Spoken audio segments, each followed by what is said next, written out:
Dans les années 80, Benoît Zélinger embarquait sa famille dans une aventure folle, faire revivre le train à vapeur des Cévennes. Cofondateur de la Citeb, François, son frère, nous raconte les débuts d'une passion devenue patrimoine.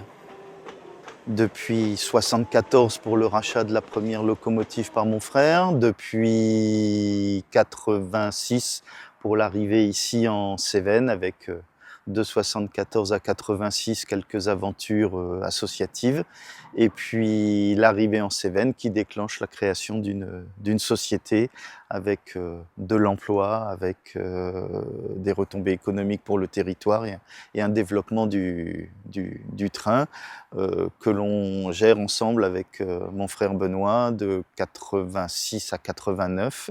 Et puis en décembre 89, malheureusement, Benoît nous quitte et je reprends le flambeau, bien sûr, avec une équipe volontaire et on mène de plus en plus haut le train à vapeur des Cévennes.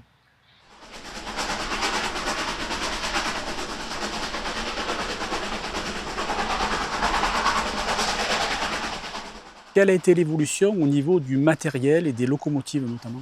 La 140 C27, donc ça c'est la première locomotive achetée en 1974 à la SNCF, par la folie d'un jeune de 20 ans qui dit moi je vais pas faire de modélisme dans mon grenier, je vais acheter une vraie locomotive et la faire rouler. Donc voilà, l'aventure est partie de là et c'est la locomotive qui est arrivée ici et qui a assuré les premières saisons.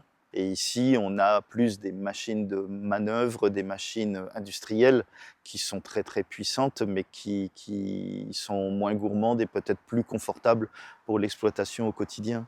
Il y a quelques années, tu as remis les clés de l'entreprise à deux jeunes, on va dire. Comment tu as vu l'évolution un petit peu de loin de votre bébé ? Alors déjà, je pense que c'est important de remettre les clés à un moment parce qu'on est pétri de conviction et voilà, de toute façon depuis tout à l'heure je dis on, donc j'y suis encore un petit peu de cœur. Stéphane, on a quasiment eu 25 ans, plus de 25 ans de collaboration ensemble.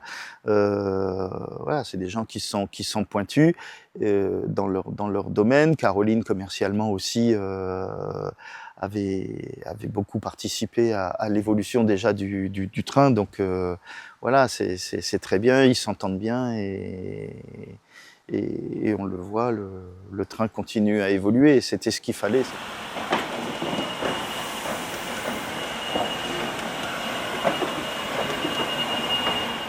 En tout cas, merci François d'avoir eu cette idée et qu'elle perdure jusqu'à maintenant. Avec plaisir et puis voilà, dans un endroit que j'affectionne, ce petit passage à niveau, on va même pas dire où il est parce que c'est un secret, mais voilà, ça fait partie des endroits qui sont peut-être pas les plus spectaculaires de la ligne, mais que j'ai toujours affectionné particulièrement.